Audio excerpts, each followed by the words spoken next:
let's talk about, a lot of people are going to travel this week. And how to, well, we've covered that before, how to stay healthy when you're traveling. Let's talk about overtraining, because that was really something that I've talked to a lot of people about this week, particularly people that have been reaching out to me for just advice, talking about this, that. And then I had 3 people reach out to me this week, and I said, listen, just give me an overview as to what you're doing. Let's start with that. Let's hear your current plan as to what you're doing. One guy in particular, who's a little overweight, I would say he's probably carrying around about 29 to 30% body fat right now, hits me up, and he's got terrible form, and he keeps sending me videos on his form, and I'm trying to help him with his form. Tells me that he's lifting 7 days a week for 2 to 3 hours a day. Do you say why? Like, what's the why behind that? Or because a trainer told him to. And by trainer, does he mean like Instagram model, or? I'm not sure as to what we got with the trainer. I didn't really ask him, which refers us back to the coach versus trainer that we've discussed before. A trainer told him that he should be lifting minimum 2 hours, maximum 3 hours, at least 6 to 7 days a week. That sounds like a recipe for injuries, what it sounds like to me. Yeah, pretty much to me. I think of that as well. But what's your take on that, Mike? Yeah, so great. Honestly, that was a great lob pitch to set this one up. I appreciate that, Chuck. That's a nice assist. Yeah. My thoughts, and even touching on that trainer versus coach, and this, I was talking to a client about this earlier in the week, of the whole online world, which is great. I love it. We leverage it for what we do, obviously, here. But the online world allows for a lot more people to have a voice that may not be qualified. And even in the gym space, this is the thing that I think is important, is just because someone's a trainer, just because they have a piece of paper, unfortunately, this is the reality. Unfortunately, it doesn't mean they're necessarily qualified to help you, which makes it hard, right? So I think when it comes to the training side, anyone that gives you insight from my perspective, you have to ask them, all right, well, where's this coming from? How much insight did I give them? For example, you just asking me hey, what do I think about that? I can speak to a general kind of audience, right? But if it was specifically for that person, I'd say, all right, I need to do certain assessments, certain movements. I need to have a lot more data. So I'm curious, when that trainer gave them that insight, how much did they know is my first question. Is this a general philosophy? Is this assuming, what is this there's a lot of variables I think that we're missing. So I think from my perspective, and even when I talk to people about, is, realistically what you should be shooting for is 2 to 4 days a week. Unless you already have a foundation. And this is, again, a very general, just kind of shooting it back into what to start with. 2 to 4 days a week, maybe a total, if it's 2 days a week, it's probably total body splits. Total bodies. Yeah. Yeah. And then 4 days a week, maybe upper lower body split repeated twice, some variation of that, maybe a Monday, Tuesday, upper lower, Wednesday, Thursday off, Friday, Saturday, upper lower again, and then working in cardio or mobility or recovery days in between. That's one variable. Or doing 3 total body days followed by 1 hit style day on the weekend, Monday, Wednesday, Friday, total body, Saturday, a hit day. Tuesday, Thursday, Sunday can be recovery, off days, mobility days, whatever. And that's a very general overview. Guys, definitely don't build your whole program off that. But yeah, totally. Yeah, I get what you're saying. I don't want to get too stuck in the training topic because we can go for hours on that. I want to talk more about the recovery. And if you're overtraining, and that's something that I fell victim to, is the overtraining. I got into my head many years ago. And psychologically, if I don't train, I don't feel well. So I had to get comfortable with that 1 or 2 days of rest. Now I'm more comfortable taking off a complete day and just being listen, I'm going to do some stretching, some mobility stuff, or even just some active recovery stuff. It took me years to get into that mental space of being okay with not doing an actual workout for the day. And some days I still get tied into it, where I usually am active Monday through Saturday, and I take Sunday as my active recovery day. I usually, even if I'm going to miss a day during the week, I have to get in that mindset to say it's okay. I know I'm missing a day today, and that doesn't mean that if I miss like a workout on Tuesday, I got to go super heavy on Wednesday and Thursday. It's okay to miss a day. Listen to what your body is saying. And ultimately, if your body is saying, I don't feel right today, then don't do it. I mean, you can go on an active recovery and just do a walk and still get some, calories burned doing that. Just because you're missing a day on your workout plan doesn't mean that you necessarily have to kick it up a notch the next couple of days because you missed a day. Get comfortable with the fact that when your body tells you need to rest and recover, you need to rest and recover, and flip that switch off in your mind. And I know it's very hard to do because I get stuck into it too, where just because you missed a day, it doesn't mean you have to go crazy. And so to piggyback on that, there's like another thing I'm going to share with everybody, because I think there's some people, I have some clients already coming to mind, and they're like, I appreciate their transparency. Like, listen, I'll be honest with you. If you give me an out, like, oh, if I don't feel good, I'm not going to do it. I'll take that out every time and justify in my mind, like, oh, I'm just overtrained and I should take the day off. So I bet a lot of you are like wondering, oh, does that give me permission to just take a bunch of days off or something? So that's not what we're saying either. There's a balancing act here. And one of the variables and data points that I find helpful to even evaluate that, we've talked about this in the past, Chuck, is using a smartwatch, using like a Whoop strap or anything like that. And even if you guys don't want to invest in something like that, just using your phone that you already have. All smartphones, whether they're iPhones or Androids or any kind of variables of that in between, they have apps for free where you can just check your heart rate, your pulse. And I'll do it for you guys right here so you can kind of get an idea of what it looks like, because it's pretty simple as far as how it works and the technology behind it. So Heart Rate Free is the name of the app that I use. You put it right over your finger and the camera. Let me make sure. There we go. So like it's using the light and it's using the camera to check my pulse. Basically, it's this simple. So I can do this for 10 to 15 seconds, bam, and it'll tell me my heart rate. So the point of me saying all that, guys, is like, again, you don't have to spend money on fancy technology to be able to do this. But and how we leverage that heart rate is check your heart rate, your pulse in the morning before you get out of bed, before you do anything else. Get an average for about 3 to 5 days, maybe a week. And then if that deviates, for example, like I knew 2 weeks ago when I was transitioning from week 1 into week 2 of the 28-day challenge, I had a day where I just needed to rest and I needed that recovery because my on average resting heart rate is about 44 beats a minute, 45 beats a minute. It was at like 52, 55. So that's like a almost 20% deviation from what my normal is. So I was like, all right, today's the day. And I was feeling it. I wasn't feeling good. So use your resting heart rate as an indicator to help understand if you need to take time off. And if not, that's where you can and that's what's cool about Whoop straps and smartwatches, where they get even more detailed, where you can look at heart rate zones and say, hey, if I'm that much more challenged today, or my heart rate is like 10% deviated, not 20, but 10% up, maybe I just still have a workout, but it's lighter. Right. And again, like touching back on listening to your body, I took off, I don't even know what day it is today. Today's Saturday. I took off Friday. Yeah, I took off yesterday. Forever. But I also took off Tuesday. Now Tuesday, I've been dealing with a neck injury. Tuesday, I didn't feel good at all. I listened to my body. I had a headache. I just didn't feel great. Came into the gym, had a whole workout planned, started picking up the weights and said, you know what? My body's telling me not to do it. So instead of working out, I did some mobility stuff. I did some stretching stuff. I still got a little bit of a sweat on doing some stretching stuff. And then I called it a day, 15, 20 minutes of just doing some stretch. And ultimately, I got in the sauna. I had a good night's sleep. I felt better and I rocked out on Wednesday. Listen to what your body is telling you.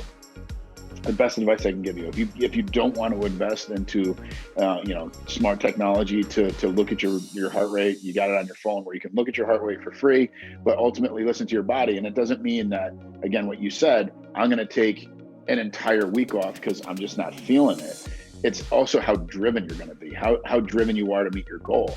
Even though on Tuesday I didn't feel well, my body just was telling me not to do it. I still wanted to work out, but my body was telling me not to. So ultimately, I got to work out in on Wednesday. I got to work out in on Thursday. I got to work out in today. Ultimately, I wanted to work out, but my body was telling me not to, so I didn't. But again, I'm driven to hit my goals. So it depends on how your body's feeling, how driven you are to hit your goals. We say it all the time, it depends on what you're going to put into it. How much effort do you want to put into hitting your goal? And if you're just going to call it in and be like, you know what, I'm just not feeling my workout all week long, it's going to take you longer to hit those goals.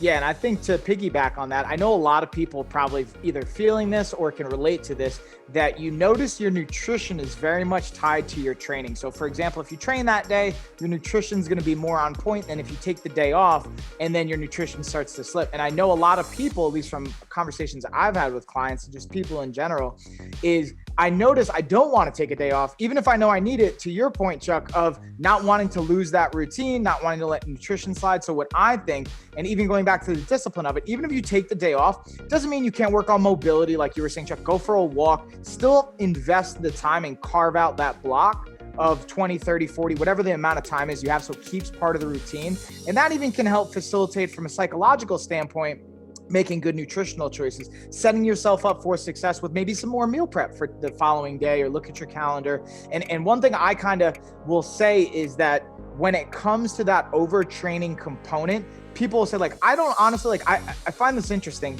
And I used to be able to kind of obviously be more connected to it before I had more mindfulness in my body. Is like, a lot of times I bet you guys may not even know like what feels good, what feels bad. Like, because I'll ask clients sometimes, like, how does that feel? Like, I don't know. Like, I don't even, I like, what's work? What do you feel working? Like, I love doing that to people, to just put them on the spot to see if they're paying attention. Because even if they can't express the words of what the muscle groups are, I want to know, are you paying attention to the connection from your brain to your body? On, like, if we're doing a bicep curl, for example, you should be really mindful of contracting that bicep at the peak position, just as an example. So I say all that to say, guys, start to create a connection to your body and how you're feeling on good days, on bad days, your sleep, your nutrition. Have that connection and awareness. Like right now, I know that I drank too much coffee this morning. That's why I'm slamming back another 32 right ounce. now. Yeah, I'm obviously wired like always, but I know I'm dehydrated. I know that after my workout, my stomach's a little uneasy because I didn't put food into it. And I was fasting, and then I had to, have a little bit had some cabbage soup. It was delicious. So all those to say, just have that mindfulness to your body, both on the nutrition side. So like when you're craving things, know what you're craving. So that's another thing that we can get into a whole tangent on, but I won't, Oh yeah, the cravings, but also again, how well are you recovering when you're sleeping? So pay attention to that as well. That's a big part of it. And I've suffered from everything from insomnia to you name it. I've been there. And when I had insomnia, when I had bad insomnia, my nutrition was off, my workouts were off, everything was off in my body because I was overtraining. The overtraining caused me to, my cortisol levels were completely off. Everything was just, chemically wrong in my head. So I wasn't sleeping, I wasn't recovering. And then again, I'd hit the gym again and overtrain again. And just the cycle kept just revolving, kept going down, kept going down the same road, repeating it over and over again. So just be mindful. If you know that, you're staying in bed, you didn't get on electronic devices, your TV is off, you're in a dark room, you're staring at a wall, there's obviously a component that's causing you to do that. Could it be overtraining? Could it be my nutrition? Ultimately, take the time to meditate while you're sitting there staring at the wall or staring at the ceiling, trying to fall asleep, to dial in what you think is causing you to be that way. And then eventually, hopefully you fall asleep, but take the time when you're stuck into that state to dial in what you think it is, and then concentrate on repairing that and fixing it and making the right steps to fix it. Ultimately, and I say this a lot, like every coach needs a coach, and like everybody who works out should have a coach. Me, myself, I surround myself with a ton of people, and it took me a lot of the people within my network to say, hey, Chuck, you're overtraining big time. That's why I couldn't get my body fat in check. That's why I couldn't sleep. That's why chemically I was miserable all the time. And once I started dialing back down the training a little bit, that's when things started to fall in place. But it took a lot of people to identify that because I just didn't want to listen to anybody. And I think to your point, Chuck, that's like a big variable too, is being not just mindful, but being honest with yourself and being okay with that component. So one thing I want to do, I got some feedback from you guys, and we're going to actually so I want to start to bring it home on this one. If you guys want to see an extra one, we can dive into this more, but I wanted to kind of bring it home because we're starting to get to that point where you guys start to drop off, like to look at data from time to time, right, Chuck? So we always all about the data. But the point of me saying all this is to say, I want to have 3 takeaways. I'm going to go over my 3 big takeaways, actionable steps for you guys. I figured, Chuck, you can go into yours as well. And if they kind of cross over, that's great. So my number 1 that I always start with is check your heart rate, get an idea of your resting heart rate. If you're not already using like a smart device or a smart watch or any kind of device that you can wear, like a wearable device, use your phone or just go old school, check your pulse in the morning, like use old school, like looking at a 15-second clock, count, do the math, get an average for 3 to 5 days, maybe 7 days, have that available somewhere. So when you're not feeling good and you have that awareness to how your body's feeling, like, I kind of feel like shit today, we can then compare it saying, hey, if it's over 15 to 20% elevated, what my average, I'm going to shut it down and back off. That's number 1. Number 2 is make sure that you're actually feeding your body on those training days. Because again, what happens when we're training and our nutrition's on point, a lot of times we can overtrain and undereat and think, well, if I just put myself in an extreme calorie deficit, I'm going to get the results that I want. But we need to be able to, again, keep a balance of the food coming in, the exercise and the calories being burned and the food coming in. So they're just in line with one another. And if you guys have confusions, get a coach. Again, whether it's us, again, I'm happy to work with you guys. Chuck, I know our team is, but even if it's somebody else, just get a coach to help you with that. There's tons of even free resources we put out, other people put out.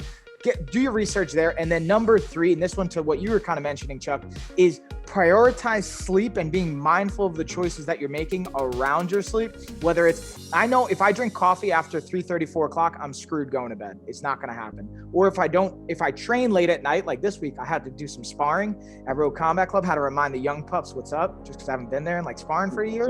Gotta let them know. Yeah, I still got it, even though I'm retired and whatnot. But anyways, when I spar at night, I know I have a harder time going to sleep. So I meditate, I use my mindfulness, I transition from fight or flight mode to rest and digest mode with some breathing and some stretching.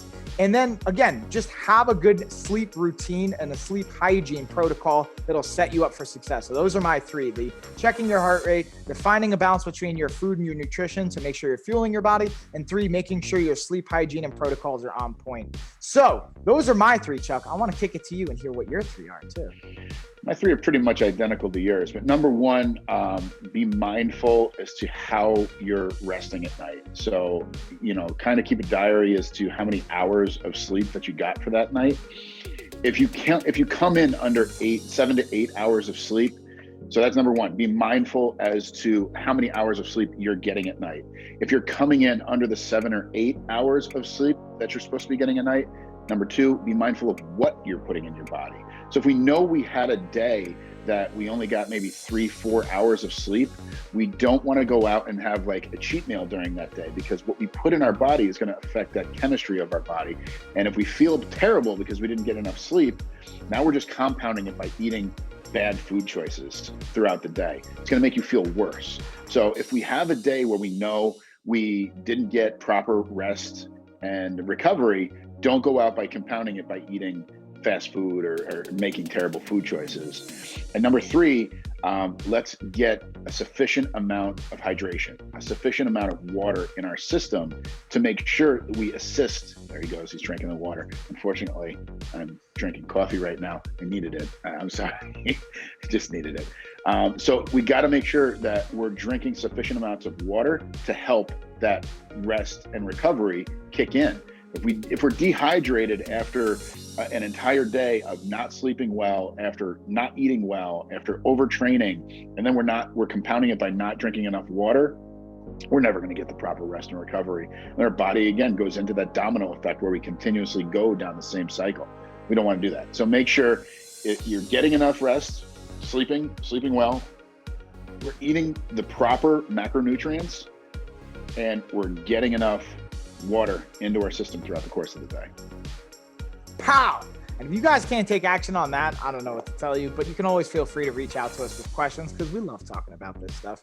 And we could honestly go on for hours, but 2 things based on your feedback and based on just the data. I know that you guys are going to stop watching right about now anyway, so we'll leave it at that. I'm going to remind you guys, since we didn't really do an intro this time around, make sure that you're checking the description, however you're watching this, whether it's on YouTube, on our whatever podcast platform, on our website. Check the description. We have a bunch of courses currently out that we're excited about, like the 28-day nutrition course that I'm just wrapping up in week 4. Chuck, we're mastering that 8-week to shred. I've gotten great feedback from the people that have been testing it. I got to send you some texts and whatnot from one of our clients, just like the photos, the before and after, and like, yeah, you're gonna like that. And we have some new stuff in the works too, like $9 PDF for a booty blaster, maybe, huh? I can't tell you 100%, but check the description. Maybe you'll get access to it. And that's all I got. So appreciate you guys. Chuck, you're the man as always, and check you guys later. Take care, everybody. Mike, talk to you soon. Yeah, Chuck.